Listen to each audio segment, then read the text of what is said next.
Hi friends, മഴതോരം മുമ്പേ സീരിയലിൽ വരാൻ പോകുന്ന ഒരു അപ്കമിങ് എപ്പിസോഡിൻ്റെ റിവ്യൂയിലേക്ക് എല്ലാ കൂട്ടുകാർക്കും സ്വാഗതം. അങ്ങനെ രോഹിത് കുടിച്ച് ലെക്ക് കെട്ട് വീട്ടിലേക്ക് കയറി വരികയാണ്. ആ സമയം ബബിതയും കൃഷ്ണമോളും അലീനയും മാത്രമേ വീട്ടിലുള്ളൂ. ബാലചന്ദ്രൻ ആ സമയത്ത് ഷോപ്പിലായിരിക്കും കേട്ടോ. കൃഷ്ണമോൾ സ്കൂളിൽ വിട്ട് വരുമ്പോഴേക്കും തന്നെ അലീന പറഞ്ഞായിരുന്നു, രോഹിത് രാവിലെ അമ്മയെ ഹോസ്പിറ്റലിൽ കാണാനാണെന്നും പറഞ്ഞില്ലേ നേരത്തെ പോയത്, എന്നിട്ട് അവന് ഹോസ്പിറ്റലിലേക്ക് ചെന്നിട്ടില്ല. അച്ഛൻ വിളിച്ചപ്പോഴാണ് പറഞ്ഞത് രോഹിത് ഹോസ്പിറ്റലിലേക്ക് പോയിട്ടില്ല എന്ന്. പിന്നെ അവൻ നേരത്തെ ഇറങ്ങി എവിടെ പോയതാ? കോളേജിലേക്ക് തന്നെയാണ് പോയേക്കെന്നുള്ളത് ആർക്കറിയാം എന്നൊക്കെ അവരിങ്ങനെ സംസാരിച്ചുകൊണ്ടിരിക്കുകയാണ്. ആ സമയത്ത് രോഹിത് മദ്യവെച്ച് ലെക്ക് കെട്ട് വണ്ടി ഓടിച്ച് വരികയാണ് കേട്ടോ. അത് കാണുമ്പോൾ അലിനിക്ക് നന്നായിട്ട് പേടിയാവുന്നുണ്ട്.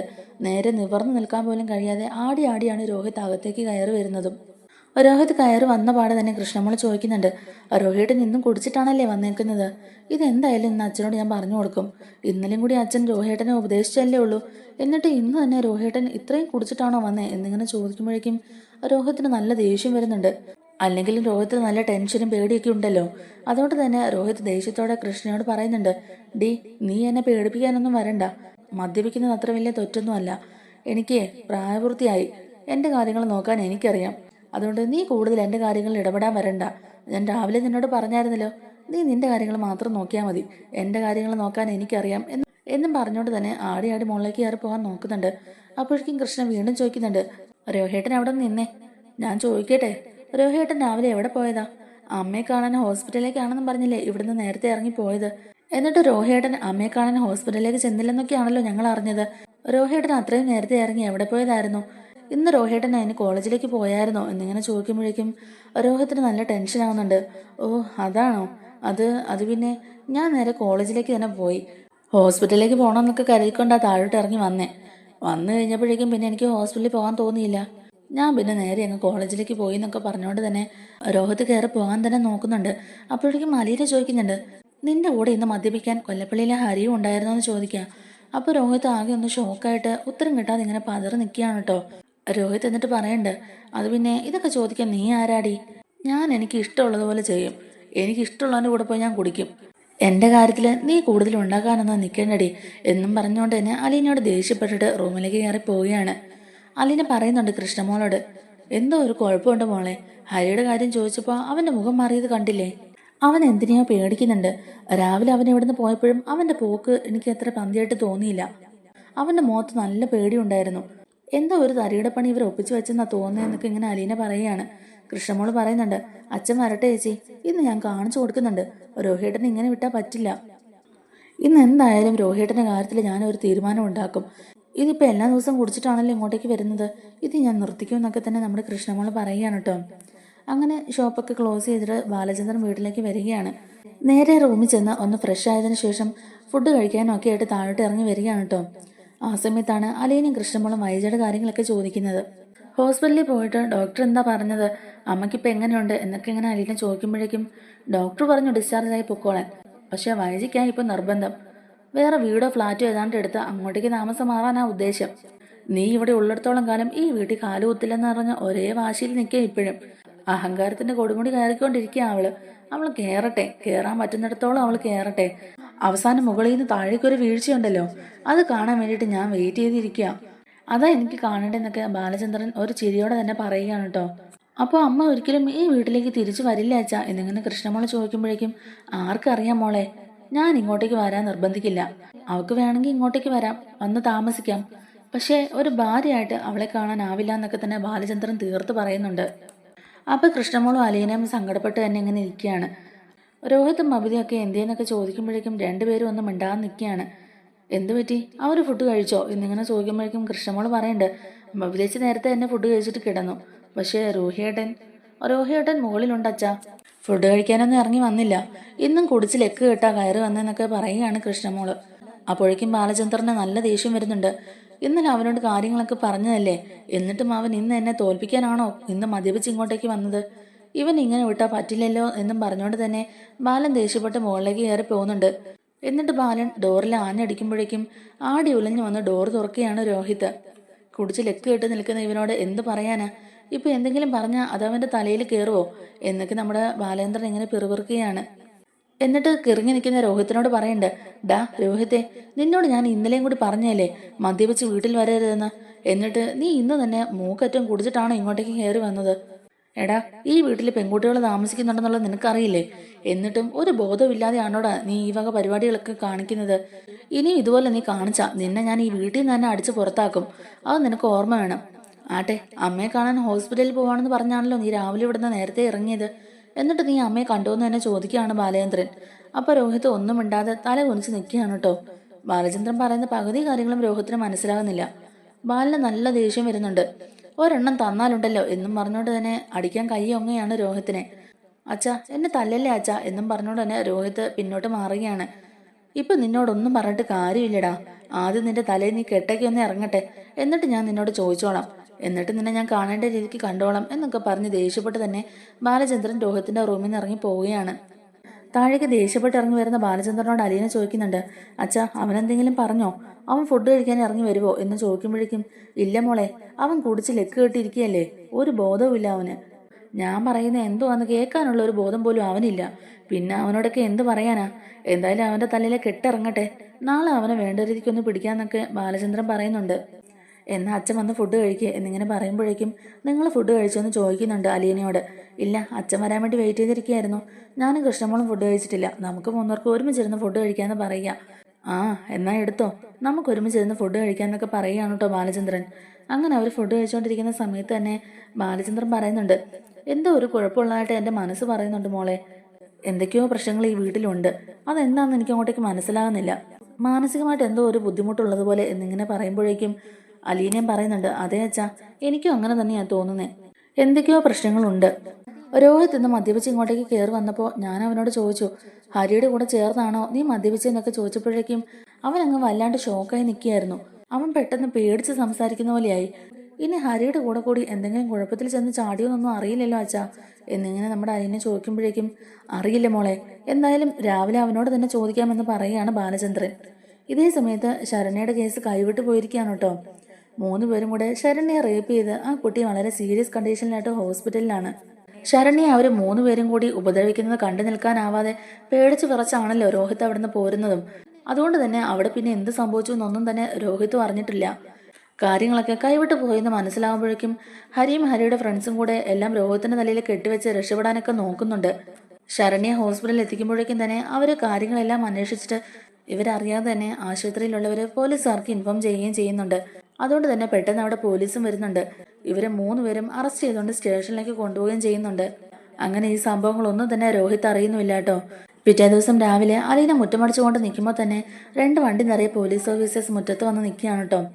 അലീന പേടിച്ചു മറിച്ച് അകത്തേക്ക് കയറിപ്പോയി. എന്നിട്ട് ബാലചന്ദ്രനെ പോയി വിളിക്കുന്നുണ്ട്. വെളുപ്പാങ്കാലം ആയതുകൊണ്ട് തന്നെ ബാലചന്ദ്രൻ നല്ല ഉറക്കത്തിലുമായിരുന്നു.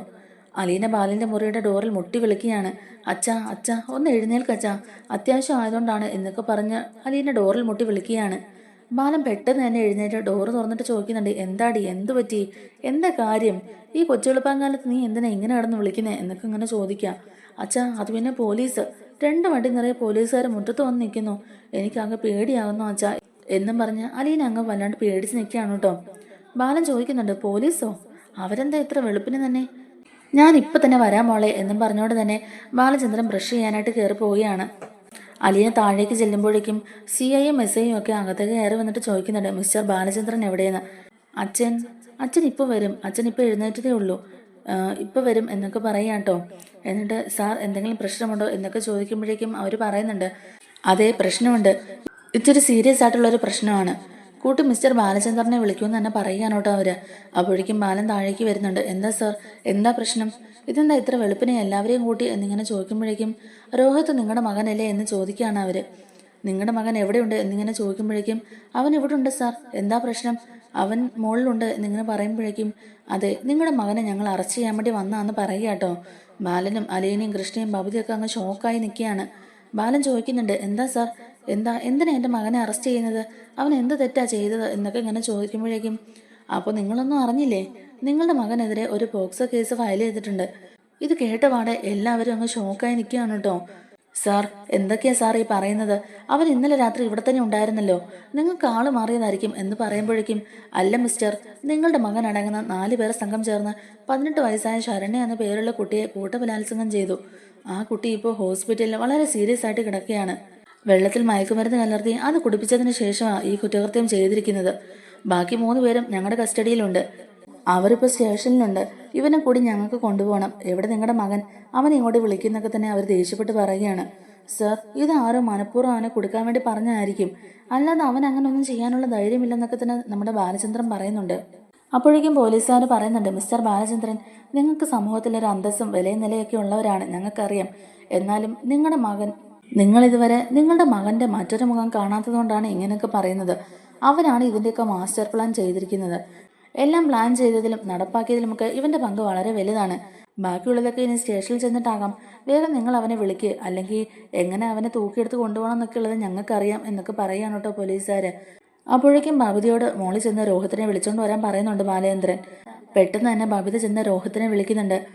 രോഹിത് എഴുന്നേറ്റ് വാതിൽ തുറക്കുമ്പോഴേക്കും രോഹിട്ടൻ പെട്ടെന്ന് തന്നെ താഴേക്ക് ഇറങ്ങി വരാൻ നോക്ക്. എന്താ നീ ചെല്ല്, ഞാൻ കുറച്ചു നേരം കൂടെ കിടക്കട്ടെ, ഞാൻ കുറച്ചു നേരം കഴിഞ്ഞ് താഴേക്ക് ഇറങ്ങി വരാം എന്നൊക്കെ ഇങ്ങനെ പറയുക കേട്ടോ. അപ്പോഴേക്കും ബബിത പറയുന്നുണ്ട്, രോഹിട്ടനെ അന്വേഷിച്ച് താഴെ കുറേ പോലീസുകാർ എത്തിയിട്ടുണ്ട്. രോഹിട്ടൻ വേഗം തന്നെ താഴേക്ക് ഇറങ്ങി വാ എന്നും പറയുന്നുണ്ട് ബബിത. അതും പറഞ്ഞ് ബബിത ഇറങ്ങി പോകുമ്പോഴേക്കും രോഹിത്തിന് ആകെപ്പാട് ടെൻഷൻ ആവുന്നുണ്ട്. ആകെ പേടിച്ച് പറിച്ച് രോഹിത് സ്റ്റെപ്പ് ഇറങ്ങി താഴേക്ക് വരുമ്പോഴേക്കും 2 വണ്ടി നിറയെ പോലീസുകാർ രോഹിത്തിനെയും കാത്ത് അവിടെ നിൽക്കുകയാണ്. നീ ആണോടാ രോഹിത് എന്നിങ്ങനെ ചോദിക്കുമ്പോഴേക്കും അതെ സർ, എന്താ പ്രശ്നം എന്നിങ്ങനെ ചോദിക്കുകയാണ് രോഹിത്. എന്താ പ്രശ്നമെന്ന് നിനക്ക് അറിയില്ലേടാ, നിനക്ക് ഞാൻ എല്ലാം വിശദമായിട്ട് തന്നെ പറഞ്ഞു തരാം എന്നും പറഞ്ഞ് 2 ഇടിയും അടിയൊക്കെ കൊടുക്കുകയാണ് കേട്ടോ. ബാലചന്ദ്രന്റെയും അലീനയുടെയും കൃഷ്ണയുടെയും ബബിതയുടെയൊക്കെ മുമ്പിൽ വെച്ചിട്ട് തന്നെ പോലീസുകാർ രോഹിത്തിനിട്ട് തല്ലുന്നുണ്ട്. സർ, എന്താ പ്രശ്നം? എന്തിനാ എന്നെ ഇങ്ങനെ തല്ലുന്നേ? എന്താന്ന് വെച്ചാൽ നിങ്ങൾ കാര്യം പറയാതെ എന്തിനാ എന്നെ ഇങ്ങനെ തല്ലുന്നതെന്നൊക്കെ രോഹിത് ചോദിക്കുന്നുണ്ട്. അപ്പോഴേക്കും CI ചോദിക്കുകയാണ്, നീയൊക്കെ എന്ത് തോന്നിയാസം കാണിച്ചാലും അതൊന്നും ആരും അറിയില്ലെന്ന് കരുതിയോടാ? സത്യം പറയടാ, നീയൊക്കെ കൂടി ആ പെങ്കൊച്ചിനെ എന്താടാ ചെയ്തത്? കാശുള്ള വീട്ടിലെയാന്ന് പറയാൻ നിനക്കൊക്കെ എന്ത് തോന്നിയാസം ചെയ്യാന്നൊരു ധാരണയുണ്ട്. അതൊന്നും ഇവിടെ നടക്കില്ലടാ. സത്യം പറ, ആ പെങ്കൊച്ചിനെ നിങ്ങൾ കൂടി എന്താ ചെയ്തത്? ആ കൊച്ചിപ്പം മരണത്തോട് മല്ലിട്ട് ഹോസ്പിറ്റലിൽ ICUവിൽ കിടക്കുക. മയക്കുമരുന്ന് കലർത്തി കൊടുത്ത് 4 പേരും കൂടി ചേർന്ന് ആ പാവം പെങ്കൊച്ചിനെ പിച്ച് ചീന്തിയില്ലേടാ. നിന്നെ ഒന്നും ഇനി പുറലവും കാണിക്കില്ലടാ എന്നും പറഞ്ഞുകൊണ്ട് തന്നെ അവനിട്ട് പിന്നെയും 2 ഇടിയൊക്കെ കൊടുക്കുകയാണ്. അപ്പോഴേക്കും രോഹിത്തിന് കാര്യമൊക്കെ മനസ്സിലാവുന്നുണ്ട്. അയ്യോ സാർ, ഞാനൊന്നും ചെയ്തിട്ടില്ല, ഞാൻ ആ കുട്ടിയെ തൊട്ടിട്ട് പോലുമില്ല. ഞാൻ പറയുന്നത് സത്യമാണ് സാർ, എന്നെ വിശ്വസിക്കൂ സാർ പ്ലീസ്. അവർ 3 പേരും കൂടി ആ കുട്ടിയെ ഉപദ്രവിച്ചത് എന്നൊക്കെ പറയുകയാണ് കേട്ടോ രോഹിത്. അപ്പോഴേക്കും ആ CI സാറ് പറയണ്ട്, നീ ഇനി എന്തൊക്കെ പറഞ്ഞാലും രക്ഷപ്പെടാൻ പോകുന്നില്ലടാ. നീയൊക്കെ കൂടി പിച്ചു ചിന്തിയ ആ പെണ്ണിപ്പോൾ ഹോസ്പിറ്റലിൽ മരണത്തോട് മല്ലിട്ട് ICUവിൽ കിടക്കുക. അതുകൊണ്ട് തൽക്കാലം മോർണിംഗ് പോരെ, ബാക്കിയൊക്കെ സ്റ്റേഷനിൽ വന്നിട്ട് പറഞ്ഞാൽ മതി എന്നൊക്കെ പറഞ്ഞ് അവനെ കൊണ്ടുപോകാൻ നോക്കിയാണ് കേട്ടോ പോലീസുകാർ. രോഹിത് പെട്ടെന്ന് ബാലനോടായിട്ട് പറയുന്നുണ്ട്, അച്ഛാ, ഞാൻ പറഞ്ഞത് സത്യമാ അച്ഛാ, ഞാൻ ആ കുട്ടിയെ ഒന്നും ചെയ്തിട്ടില്ല. ഹരിയും ഹരിയുടെ ഫ്രണ്ട്സും കൂടിയിട്ടാ ആ കുട്ടിയെ ഉപദ്രവിച്ചത്. എന്നെ വിശ്വസിക്കച്ചാ, എന്നെ രക്ഷിക്കച്ചാ എന്നും പറഞ്ഞുകൊണ്ട് തന്നെ രോഹിത് കരഞ്ഞോണ്ട് ബാലനോട് പറയുന്നുണ്ട്. എന്നാലും ബാലൻ ഒരു അക്ഷരം പോലും മിണ്ടാതെ തല കുനിച്ച് നിൽക്കുകയാണ്. അവർ രോഹിത്തിനെ അറസ്റ്റ് ചെയ്ത് ജീപ്പിൽ കയറ്റി കൊണ്ടുപോകുന്നതൊക്കെ നിസ്സഹായതയോടെ നോക്കി നിൽക്കുകയാണ് ബാലചന്ദ്രൻ. പല പ്രാവശ്യം അവനോട് പറഞ്ഞതാണ് ഹരിയുമായിട്ട് കൂട്ടുകൂടാൻ പോകരുതെന്ന്. അവൻ നിന്നെ വഴിതെറ്റിക്കും, വേണ്ടാത്ത കുരുക്കിലൊക്കെ ചെന്ന് ചാടിക്കുമെന്ന് അവനോട് എത്ര പ്രാവശ്യം പറഞ്ഞതാ. എന്നിട്ടും അവൻ അതൊന്നും കേട്ടില്ല, അതൊന്നും അനുസരിച്ചില്ല. അവസാനം ഒരു പെണ്ണുകേസിൽ തന്നെ അവനെ കൊടുക്കുകയും ചെയ്തില്ലേ. ബാലനാകെ തകർന്ന് തരിപ്പണായിട്ട് കസേരയിലിരിക്കുകയാണ് കേട്ടോ. അച്ഛനെ എന്തു പറഞ്ഞ് സമാധാനിപ്പിക്കണം എന്ന് പോലും അറിയാതെ വിഷമിച്ച് നിൽക്കുകയാണ് അലീനയും കൃഷ്ണമോളും ഒക്കെ. അധികം വൈകാതെ തന്നെ ഇത് കാട്ടുതീ പോലെ പടരുന്നുമുണ്ട്. സംഭവം അറിഞ്ഞ് ഓരോരുത്തരും ബാലചന്ദ്രന്റെ ഫോണിലേക്ക് വിളിക്കുന്നുണ്ട്. ബാലചന്ദ്രൻ ആരുടെയും ഫോണുകൾ അറ്റൻഡ് ചെയ്യുന്നില്ല, മൗനമായിട്ട് തന്നെ ഇരിക്കുകയാണ് കേട്ടോ. എന്ത് ചെയ്യണം, എങ്ങനെ ചെയ്യണം, ഈ പ്രശ്നം ഇനി എങ്ങനെ സോൾവ് ചെയ്യും? ഇതിപ്പോ നാട് മൊത്തം അറിഞ്ഞല്ലോ, മൊത്തത്തിൽ നാണക്കേടായല്ലോ. ഇനി എങ്ങനെ പുറത്ത് തല കാണിക്കും? ഇനിയിപ്പോൾ ആൾക്കാർ ആ ഒരു രീതിയിലല്ലേ കാണുകയുള്ളൂ. ഇതുവരെ ഉണ്ടായിരുന്ന എല്ലാ പേരും പ്രശസ്തിയും അന്തസ്സും എല്ലാം തന്നെ പോയല്ലോ എന്നൊക്കെ ഓർത്തിങ്ങനെ വിഷമിച്ച് തന്നെ ഇരിക്കുകയാണ് കേട്ടോ ബാലചന്ദ്രൻ. അധികം വൈകാതെ തന്നെ ഹോസ്പിറ്റലിൽ കിടക്കുന്ന വൈജിയും ഇത് അറിയുന്നുണ്ട്. ഹരിയും രോഹിതും ഹരിയുടെ ഫ്രണ്ട്സും കൂടി ചേർന്നാണ് ഇങ്ങനൊരു കുറ്റകൃത്യം നടത്തിയതെന്നും പെൺകുട്ടി അതീവ ഗുരുതരാവസ്ഥയിൽ ഹോസ്പിറ്റലിൽ ICUവിലാണെന്നും പെൺകുട്ടിക്ക് ബോധം തിരിച്ചു കിട്ടിയതിനു ശേഷം മൊഴിയെടുപ്പ് നടന്നാൽ മാത്രമേ ബാക്കി കാര്യങ്ങളൊക്കെ പറയാൻ പറ്റുള്ളൂ എന്നൊക്കെ തന്നെ ഗോവർദ്ധൻ സ്റ്റേഷനിൽ പോയി അന്വേഷിച്ചിട്ട് വന്നിട്ട് പറയുന്നുണ്ട്. എന്നിട്ട് ബാക്കി പ്രൊസീജിയറിലൊക്കെ അവർ കിടക്കുള്ളൂ എന്നൊക്കെ പറയുകയാണ് കേട്ടോ. പോക്സോ കേസ് ആയതിനാൽ ജാമ്യം കിട്ടുമെന്നും അറിയില്ല എന്നും ഗോവർദ്ധൻ ബാലചന്ദ്രനോട് പറയുന്നുണ്ട്. എല്ലാം കേട്ട് കഴിയുമ്പോഴേക്കും ബാലചന്ദ്രന് വല്ലാത്ത ബുദ്ധിമുട്ട് തോന്നുകയാണ്. പെട്ടെന്ന് തന്നെ ബാലചന്ദ്രന് വല്ലാതെ നെഞ്ചു വേദനിക്കുന്ന പോലെ തോന്നുന്നുണ്ട്. നെഞ്ചത്ത് കൈ വെച്ചുകൊണ്ട് തന്നെ ബാലചന്ദ്രൻ പെട്ടെന്ന് താഴേക്ക് കുഴഞ്ഞു വീഴുന്നുണ്ട്. ബബിതയും കൃഷ്ണമോളും അലീനയൊക്കെ പെട്ടെന്ന് തന്നെ ബാലചന്ദ്രൻ്റെ അടുത്ത് വന്നിട്ട് അച്ഛാ, എണ്ണിക്കച്ചാന്നൊക്കെ പറഞ്ഞ് വിളിക്കുന്നൊക്കെ ഉണ്ടെങ്കിലും അലീന പെട്ടെന്ന് തന്നെ ഒരു ആംബുലൻസ് വിളിച്ചു വരുത്തി ഗോവർദ്ധനും അലീനയും കൃഷ്ണയും ബബിതയൊക്കെ ഹോസ്പിറ്റലിലേക്ക് കൊണ്ടുപോകുന്നുണ്ട് ബാലചന്ദ്രനെ. വീണ്ടും ബാലചന്ദ്രന് ഒരു ഹാർട്ട് അറ്റാക്ക് ആണ് ഉണ്ടായതെന്ന് ഡോക്ടർ പറയുന്നുണ്ട്. പെട്ടെന്ന് ഹോസ്പിറ്റലിലേക്ക് എത്തിച്ചതുകൊണ്ടാണ് ബാലന്റെ ജീവന് ആപത്തൊന്നും സംഭവിക്കാതിരുന്നതെന്ന് ഡോക്ടർ പറയുന്നുണ്ട്. ഈ സംഭവങ്ങളൊക്കെ അറിഞ്ഞിട്ട് ഗംഗാധരനും നീലഗിരിന്ന് ഇങ്ങോട്ടേക്ക് പെട്ടെന്ന് തന്നെ വരുന്നുണ്ട്. രാജീവിനും ശിവനും ഫോണിലൂടെ വിളിച്ച് കാര്യങ്ങളൊക്കെ അന്വേഷിച്ചുകൊണ്ടേയിരിക്കുകയാണ്. ഈ സംഭവങ്ങളൊക്കെ അറിഞ്ഞ പാടെ തന്നെ എറണാകുളത്ത് നിന്ന് മനു എത്തുന്നുണ്ട്. അറസ്റ്റ് ചെയ്ത 4 പേരെയും പോലീസുകാർ നന്നായിട്ട് തന്നെ കൈകാര്യം ചെയ്യുകയാണ് കേട്ടോ.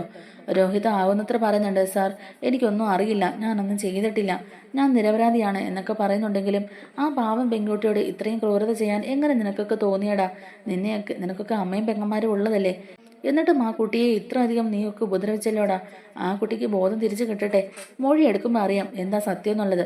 അതുവരെ നീയൊക്കെ ഇതിനകത്ത് തന്നെ കിടക്ക് എന്നും പറഞ്ഞ് നല്ല രീതിക്ക് തന്നെ കൈകാര്യം ചെയ്യുകയാണ് പോലീസുകാരും. എന്നാൽ രോഹിത് ഒരു തെറ്റും ചെയ്തിട്ടില്ല എന്നുള്ളത് അവർക്ക് 3 പേർക്കും അറിയാം. രോഹിത് താഴ്ന്നു വീണ് അവരോട് പറയുന്നുണ്ടെങ്കിലും അവരൊരക്ഷരം പോലും പറയുന്നില്ല കേട്ടോ. നമ്മൾ 4 പേരും കൂടി ചേർന്നല്ലേ പ്ലാൻ ചെയ്തത്, എല്ലാം ഇതുപോലെ ഒപ്പിച്ചു വെച്ചത് നമ്മൾ 4 പേരും കൂടെ ചേർന്നിട്ടാ. രക്ഷപ്പെടാനാണെങ്കിലും നമ്മൾ 4 പേരും രക്ഷപ്പെടണം, അല്ല മറിച്ച് ജയിൽവാസമാണെങ്കിൽ അത് നമ്മൾ 4 പേർക്കും കിട്ടണം എന്ന മട്ടിലാണ് അവർ സംസാരിക്കുന്നതും നിൽക്കുന്നതും. അങ്ങനെ ശരണ്യയുടെ ബോധം തിരിച്ചു കിട്ടുന്നതിന് വേണ്ടിയിട്ട് എല്ലാവരും കാത്തിരിക്കുകയാണ് കേട്ടോ. ശരണ്യ ഇപ്പോൾ അപകടനില തരണം ചെയ്തെന്ന് ഹോസ്പിറ്റലിൽ നിന്ന് അറിയിക്കുന്നുണ്ട്. അതുകൊണ്ട് തന്നെ പോലീസുകാർ ശരണ്യയ്ക്ക് ബോധം തിരിച്ചു കിട്ടുമ്പോഴേക്കും അവിടെ ചെന്ന് അവിടെ നടന്ന കാര്യങ്ങളെക്കുറിച്ചൊക്കെ ചോദിച്ചറിയുന്നുണ്ട്. ഹരിയുടെ കൂടെ കയറി ഒരു ബർത്ത്ഡേ ഫംഗ്ഷൻ അറ്റൻഡ് ചെയ്യാനായിട്ട് അവിടെ വരെ പോയെന്നുള്ള കാര്യങ്ങളൊക്കെ നമ്മുടെ ശരണ്യ പറയുന്നുണ്ട്. എന്തായാലും കാറിൽ നിന്നിറങ്ങി വീട്ടിലേക്ക് കയറിയത് മാത്രമേ എനിക്ക് ഓർമ്മയുള്ളൂ, പിന്നെ അവിടെ എന്താ സംഭവിച്ചതെന്നൊക്കെ അറിയില്ല എന്നാണ് പറയുന്നത് ശരണ്യ. പിന്നെ ഇതിനോടകം തന്നെ 4 പേരുടെയും ഫോൺ കോൾസും ഫോണിലെ മെസ്സേജസും എല്ലാം തന്നെ പരിശോധിക്കുന്നുണ്ട്. സാഹചര്യ തെളിവുകളും ഇവർക്കെതിരെ തന്നെയാണ്.